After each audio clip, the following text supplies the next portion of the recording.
Welcome back to the program. So, as you all already know, Gorilla Glenn Cast, great guy, great patriot.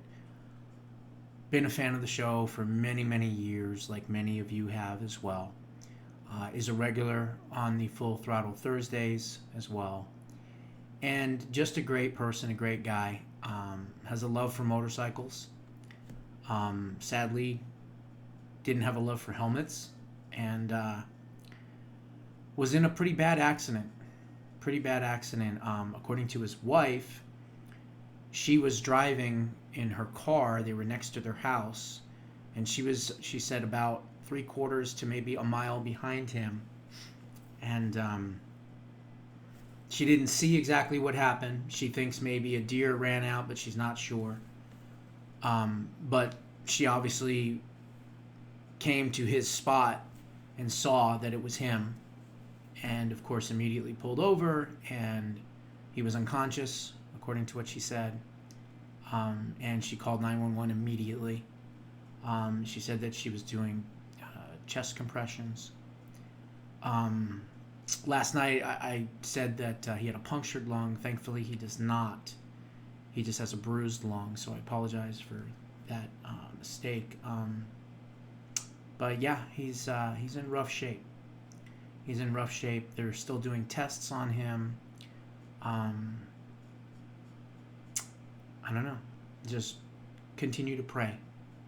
Continue to pray that he gets better and that he can make a full recovery. You know, like I said in the little post that I put up late last night, you're all family. All of you are family. And when one hurts, we all hurt. And you've been with me for years. You see, that's what's kind of unique about me and all of you, is that most of you are not new. You didn't just come to me or just discover me weeks ago or months ago. You've been with me for years. And Glenn has been with me for years. And many of you have. And I'm so thankful and honored and appreciative of all of you. And when I hear something horrible happen to one of you, it hurts. It hurts me personally, because I do love and care for all of you. So, yeah, just continue to pray. And tomorrow night for Full Throttle Thursday, perhaps we'll have some more updates, maybe some test results, and we'll be able to discuss a little bit further. But the show also must continue, and the show must go on, so let's get into it. So it looks like Colorado postal workers have pled guilty to rigging the 2024 election in the state of Colorado. They are looking at 9 years. That was their plea deal. They were dropped a lot of different charges, but their plea deal was for 9 years. So surprising that it's coming from Colorado, to be honest. They're so left-leaning and so left-wing. Former U.S. Postal Service employees from Mesa County, Colorado. Gee, where have we heard Mesa County recently? Tina Peters, Mesa County, Colorado. See, she knew that fraud was rampant in her county there. They have admitted to stealing and fraudulently casting mail-in ballots during the 2024 presidential election. Vicky Stewart, 64, entered a guilty plea on May 5th to charges of identity theft and forgery. The charges stem from a scheme in which Stewart, along with her associate, Sally Jane Maxedon, intercepted mail-in ballots intended for voters, forged their signatures, and submitted them as legitimate votes. Gee, can you guess which votes they were stealing and making sure that they were counting? Yeah, exactly. According to court documents, at least 12 ballots were stolen, with 3 successfully bypassing the signature verification process and being counted in the election results. The fraudulent activity came to light when voters reported receiving notifications that their ballots had been processed despite not having received them or cast them.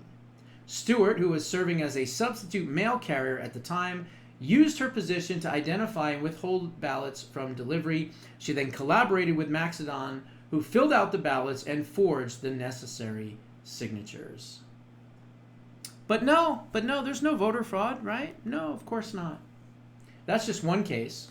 Texas Attorney General Ken Paxton has just announced the arrest of 6 people. All of them are basically election officials. Every single one of them, as a matter of fact, is.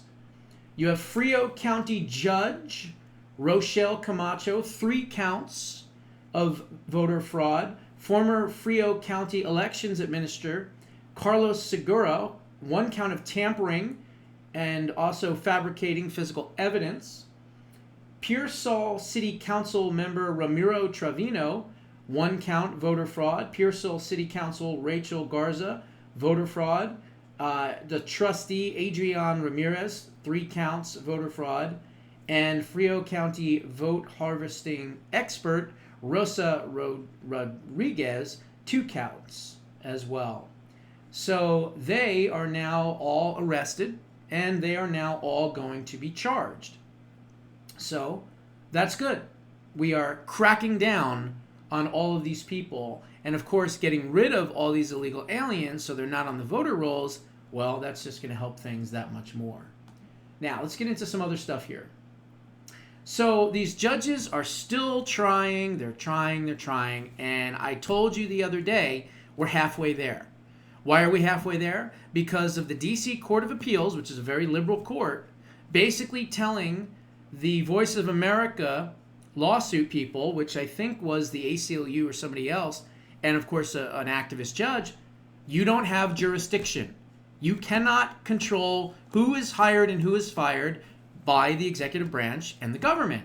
And so even the left-leaning Court of Appeals in D.C. said, sorry, but we're vacating the injunction and you don't have jurisdiction. Simple as that. So that means that they can now have legal precedent, and they can go back and they can go through all the other agencies and make sure that all these people stay fired. So why do I say we're halfway there? Because the injunctions have been on either employment, right? Firing people, things like that, or immigration. So now we've got to wait until we get the same type of jurisdiction, argument that works, and the courts come in, the higher courts come in, and they say, sorry, District Judge Boasberg or whoever it might be, you don't have jurisdiction. That's it. You're a district judge. You cannot tell the executive branch how to run immigration. You can't do it. Okay? So now what's happened is the Trump administration has, before they go nuclear on these judges, they have gone to the next level. And the next level is basically invoking state secrets privilege. So in a lot of these cases where these judges are trying to tell them, you got to turn planes around, you got to do this, you got to allow these people into the country, you can't deport these people. Yes, he can, yes, they can, and yes, they will. And it's pretty simple. So here is what the Department of Justice has filed. It's called a invocation of state secrets privilege. And here's what they wrote. The court requires formal briefing of the defendant's invocations of privilege. Principally, the state secrets and deliberative process privileges are discussed in ECF number 112. Accordingly, by Monday, May 12th, the parties shall submit simultaneous briefs not to exceed 25 pages, exclusive or of exhibits addressing the legal and factual basis for the invocation of those privileges, including plaintiffs' relief for the court and the conduct in camera review of the withhold documents. This was Judge Innes's response. So here is what the executive branch and the Department of Justice said. The executive branch hereby notifies the court that no further information will be provided in response to the court's March 18, 2025 minute order based on the state secrets privilege and the concurrently filed declarations of the Secretary of State and the Secretary of Homeland Security. U.S. Attorney General Pam Bondi told the judge that President Trump has plenary authority under Article 2 to remove from the homeland designated threats and terrorists. This is a case about the president's plenary power derived from Article 2 and the mandate of the electorate and reinforced by long-standing statute to remove from the homeland designated terrorists participating in state-sponsored invasion of and or predatory incursion into the United States of America. The court has all of the facts it needs to address the compliance issues before it. Further intrusions on the executive branch would present dangerous and wholly unwarranted separation of powers, harms with respect to diplomatic and national security concerns that the court lacks competence to address. There it is in a nutshell. State invokes privilege. You don't get to tell us what to do. We're not going to tell you about our flights. We're not going to tell you about whether there's one person on a flight or 1,000 people on a flight. We're not going to give you schedules. We're not going to tell you who's detained. We're not going to tell you who's not detained. We're not going to tell you about arrests. We're not going to tell you anything because legally you don't have the right to know. And so this, hopefully, is going to be an appeal to a higher court, and that court should come back with the defendants are correct and the executive branch has jurisdiction and therefore, sorry, you can't interfere. And once we can get, we already have one on employment, if we can get one on immigration, all of it stops. Because now you have precedent on the two issues where injunctions are being filed. Employment and immigration. So let's hope that a court on appeal gives us the same exact results as they did on employment, which they will because clearly they don't have the jurisdiction. So let's hope it doesn't have to get to the Supreme Court. I don't think it will. So be patient. We'll see what happens. Okay. The FBI and the Department of Justice have announced the rescue of 115 children and have arrested over 200 pedophile predators as part of Operation Restore Justice. The Federal Bureau of Investigation and Department of Justice have announced that 115 children have been rescued and 205 alleged pedophile sexual predators have been arrested as part of Operation Restore Justice. The arrests were announced in a press release on Wednesday. All 55 FBI field officers were involved in the nationwide 5-day operation. How awesome is that? So, they may not be, arresting who we want them to arrest yet, but they're making the country safer. And maybe that's what they have to do first before they can do the rest. And remember, like I already told you, for instance, Letitia James, they're building a case against her. They're subpoenaing financial institutions, mortgage companies, banks, all of the people that were involved in that. They're subpoenaing them, and they're giving that information. So I don't know what the time frame is. It could be August, September, October, I don't know. But you're going to see, more than likely, a grand jury, and they're going to see an indictment. Okay? It's more than likely going to happen. And they have all the proof. They have all the information. And it couldn't have happened to a better and nicer person, in my opinion. Okay. Here we go. So this is an interesting story. When President Trump first was elected and he was filling out his cabinet, pretty much all his picks were really rock solid. They were all great. They were rock stars, right? But then he had a couple of duds in there. And one in particular was for his Surgeon General. And her name was Nishawat, okay? Well, she, thankfully, has now been replaced. And what was her name? Dr. Jeanette Nishiwat was her name. Now, this is somebody, and why she was picked, I have no idea. This is somebody that not only believed in masking, believed in double masking. Not only did she believe in the COVID vaccines, she believed in the booster shots. Not only that, she believed in lockdowns. She believed in, all of these different things that we are all completely against. So I'm not really sure why she was chosen in the first place. I think enough pressure, though, finally came out that she's bad. She would be horrible in this position. He then renominated somebody else by the name of Dr. Casey Means. From what I can tell, seems pretty good. But there's been an interesting story about this Nishiwat. This is really interesting. I didn't know this, so I'll share it with you. Nishiwat was linked in a tragic accident at the age of 13 that resulted in the death of her own father. At just 13 years old, Nishiwat accidentally, listen to this, okay? Accidentally shot and killed her father in their Orlando home, according to the far left New York Times. Here's the description of how she accidentally shot her father.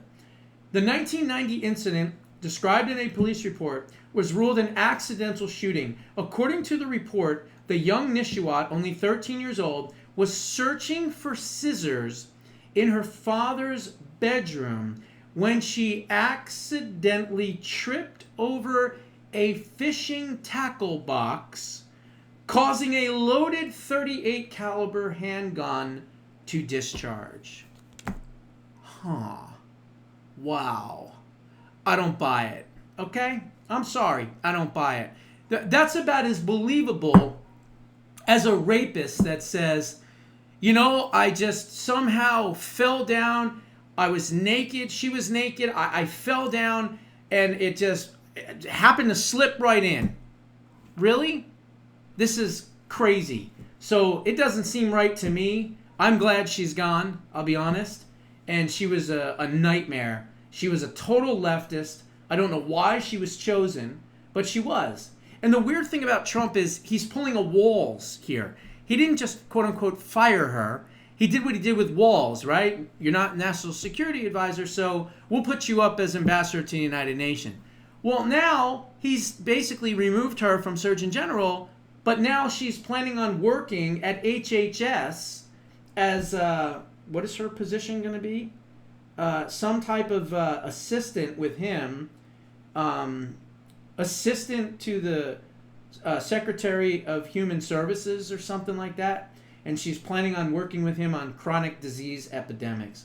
So instead of firing her, which he should, he's allowing her to continue, but at HHS in a much smaller role. So anyway, strange. Okay, if you thought that was weird and that was strange, this is the craziest story of the day, okay? This is literally insane, okay? I read it and I was like, this can't be real. Now, obviously, I can't show you video, so I'm going to put the video in the description of tonight's video. A woman was arrested after a police stop, and inside her car, I can't believe this, was a pet raccoon with a meth pipe in its mouth. That's correct. You heard that correctly. As insane as this is. An Ohio woman was arrested after police in Springfield Township found a raccoon with a crack pipe or meth pipe in its mouth during a traffic stop. 55-year-old Victoria Vidal of Akron, Ohio, was arrested on Monday and charged with possession of drugs, 3 counts of drug paraphernalia. The police officer was in absolute disbelief as he discovered that there was a pet raccoon named Chewy holding a meth pipe. After the officer confiscated the meth pipe, the raccoon quickly grabbed another one and put it in its mouth. Well, we don't know if it's meth or crack, so I guess we could call it a raccoon or possibly a crack-coon at this point. The crack-coon has her meth pipe. He's playing with a meth pipe right now, the officer shouted, as he was cracking up and laughing, by the way. There's no way, the officer shouted as he grabbed the second pipe away from the pet raccoon. Thankfully, Chewy the raccoon was unharmed, and notification was made to the proper authorities to determine that she had the proper paperwork and documentation to own the raccoon, police said in their statement. While other officers are trained to expect the unexpected, finding a raccoon holding a meth pipe is certainly a first. So, anyway, crazy, crazy stuff.